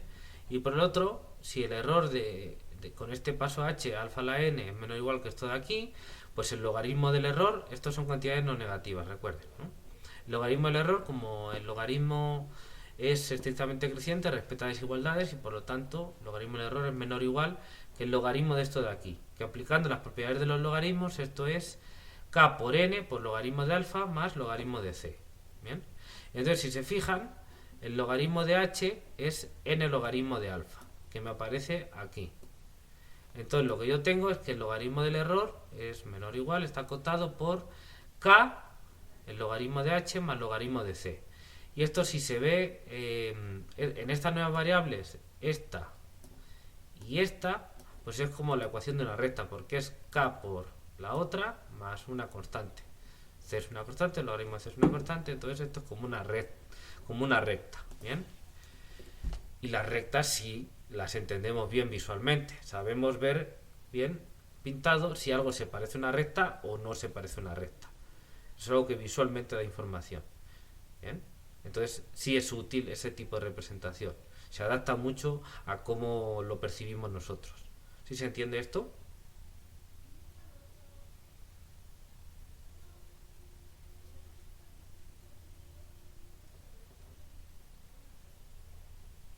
¿Sí, Carol? ¿Se entiende?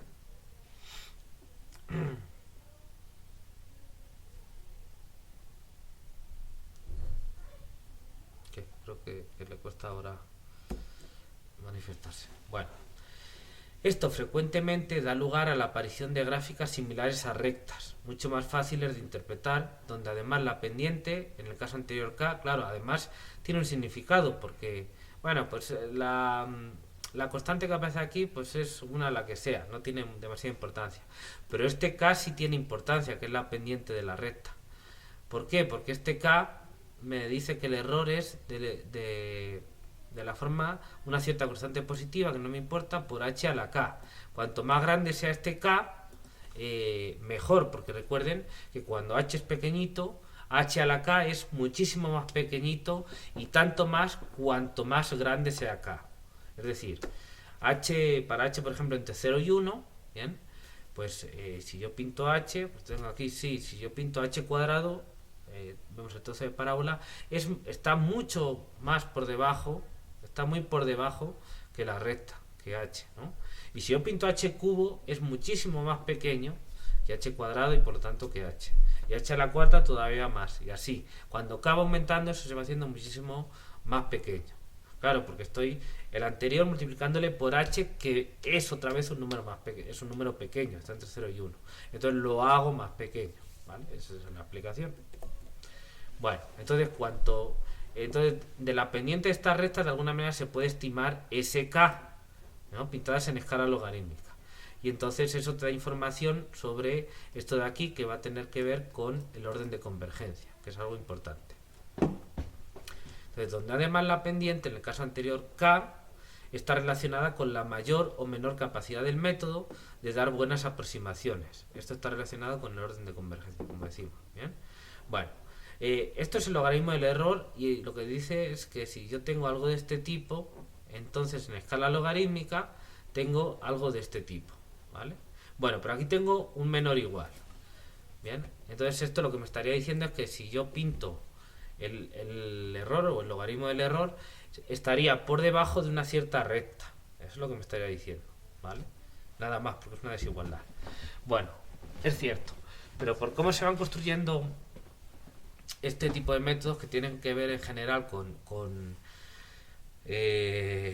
ciertos desarrollos de Taylor, digamos, incluso en el diseño, no solo en el análisis, pues lo cierto es que de alguna manera van por pasos, van por potencias de h. Entonces, en la práctica no solo se tiene un menor igual, sino que de hecho se tiene un igual con una cierta constante, ¿no? Lo que sea, más o menos, o parecido, con poca diferencia a eso. Bien, entonces en la práctica esas rectas sí se ven. Cuando tú, a ver, no siempre, te puede decir cosas así como que están así como que hace algo curvo y luego ya se quiere parecer a una recta. ¿Bien? Pero bueno, en la práctica, si todo va bien, normalmente uno sí ve esas rectas. ¿Vale? Entonces esto es algo que en la práctica funciona y que además tú puedes ver. ¿Bien? ¿Sí se ve, chicas?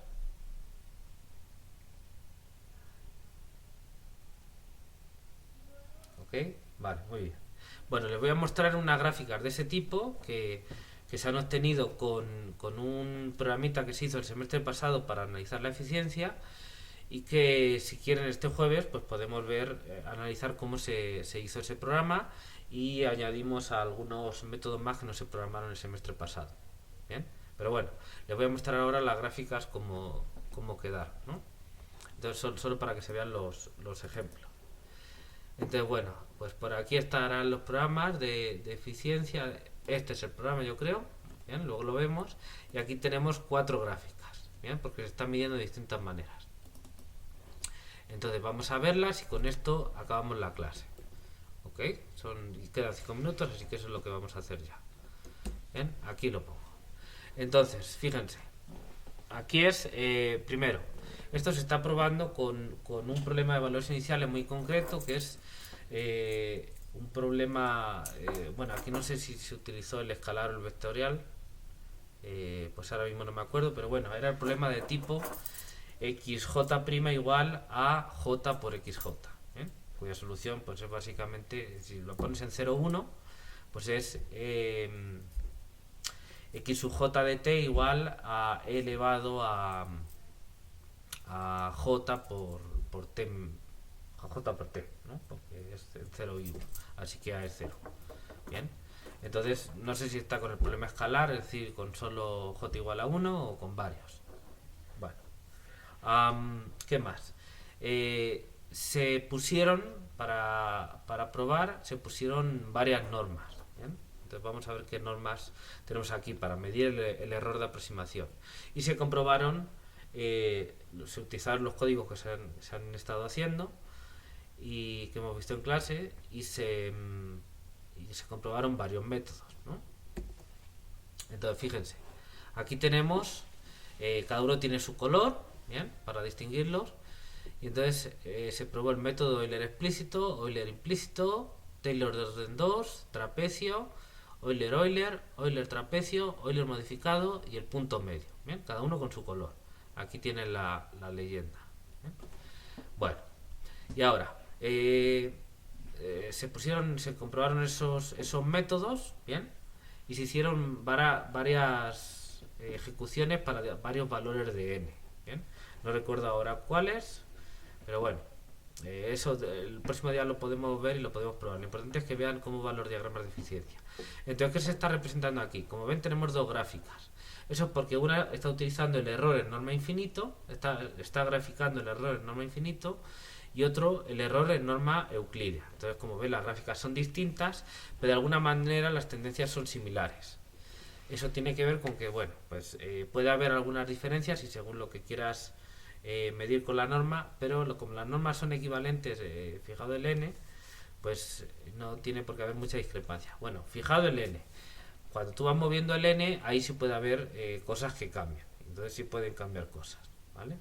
Esa aclaración conviene que la haga. Entonces, cuando estamos modificando el n y además lo estamos modificando en varios órdenes de magnitud, sí puede haber diferencias entre medirlo con un error infinito, o sea, con una norma infinito para el error, o una norma euclídea o otros tipos. Entonces sí puede haber diferencias, ¿bien? Pero bueno, si hay convergencia, la idea es que al final pues esos errores tienen que ir a cero, de alguna manera también, ¿no? Bueno, pero bueno, sí puede haber diferencias entre normas en ese sentido. Pero bueno, las tendencias que se ven aquí pues son similares. Entonces aquí tenemos el error, medimos en cierta escala. Si se fijan, aquí tenemos 10, 1, 0.1, 0.01, etcétera, ¿no? Y entonces tiene la misma longitud. Estamos pintando en escala logarítmica. ¿Ven? Aquí igual. Y aquí igual. 10 a la 1, 100, 1000, ¿no? Y aquí igual. Está en escala logarítmica.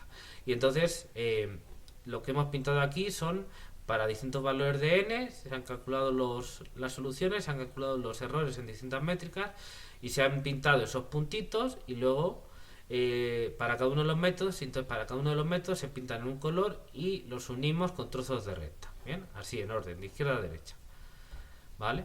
Y entonces pues lo que nos salen aquí pues son curvas que casi son rectas, ¿bien? Aquí se ve que se desvía un poquito, o sea, no son exactamente rectas, pero son muy parecidas a rectas, ¿bien? Al unir los puntos.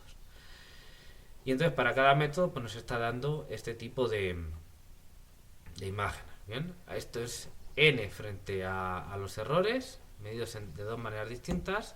Aquí tenemos el paso h frente a los errores. Como ven, ahora las curvas van hacia arriba, como habíamos dicho. Aquí tenemos evaluaciones de función frente a los errores, entonces aquí igual ven que van hacia abajo. Y aquí tenemos el tiempo de cómputo, ¿bien? Y ven aquí que van hacia abajo, ¿bien? Bueno, pues eso es lo que se ve. Y entonces, además si se fijan, pueden ver, si quieren pasamos aquí a la primera, aquí, hay como algunas curvas que casi son rectas, que tienen como una cierta pendiente así. Para empezar, unas salen encima de otras, como que estas dos tienen errores mucho más grandes que estos de aquí. Fíjense, errores mucho más grandes quiere decir, porque si la distancia es más o menos como esta rayita quiere decir que es 10 veces más. O sea que de estos errores a estos de aquí puede ser que sean 10 veces más grandes. O sea que es bastante, ¿vale? Inclusive entre estas pues puede haber una diferencia no de un orden de magnitud, pero por ahí puede andar, a lo mejor que sean, qué sé yo, el doble o algo así del error, ¿no? Entonces se nota. ¿Bien? Bueno, pero aparte lo que se nota es que unas tienen como una cierta pendiente así, ¿bien? Y estas tienen como una pendiente que baja más todavía. ¿Sí se ve? Unas tienen como una pendiente y otras otra. Y eso se ve en las distintas gráficas, se ve también estas marcas. ¿Bien? Ok. Esas diferencias en la pendiente que vaya así o vaya mucho más para abajo, ¿bien? La pendiente de la recta, digamos, que aproxima esas curvas, tiene que ver con lo de que decíamos del K, ¿no? Vamos a quitar esto aquí, con estas expresiones de aquí, en particular con este K, que da la pendiente de esta recta y que marca el exponente de la potencia para la expresión de este error, ¿no? Entonces, cuanto más grande sea K, claro, eso son rectas de pendiente siempre negativa. Entonces, sí, tiene que ir hacia abajo, pero cuanto más pendiente tenga, más hacia abajo vaya, más grande es el K. Pues lo que me está diciendo es que el K que aparece allí es mayor, entonces va a tener más orden de convergencia, va a ir más rápido hacia cero el error, cuando aumentas el n. Y efectivamente ahí se ve, ¿no? pues si la recta tiene más pendiente negativa, pero más pendiente, o sea, va más rápido hacia abajo. Entonces el error se va reduciendo mucho más rápido. Esa es la idea. ¿Sí se entiende?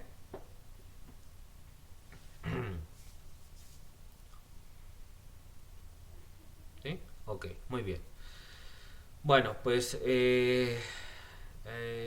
ya lo dejamos, pues son las 10, nos continuamos el jueves y yo creo que lo que vamos a hacer, bueno, tenemos la práctica 2 pendiente, ¿bien?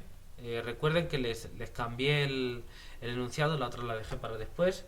Entonces ahora lo que quiero es que programen los métodos que faltan, y así practican con la programación de los métodos. Ya hemos visto muchos ejemplos en clase, entonces debería ser completamente asequible para ustedes hacerlo. Si tienen dudas me preguntan, pero creo que tienen hasta el viernes. Pero trabájenlo, ¿bien? Entonces, si quieren, el jueves podemos dedicarlo a que me pregunten dudas sobre la programación de esos métodos, si quieren. Y si no, pues continuamos con el análisis con la programación de estos análisis de eficiencia. Y si no es el jueves, pues el viernes. ¿Ok?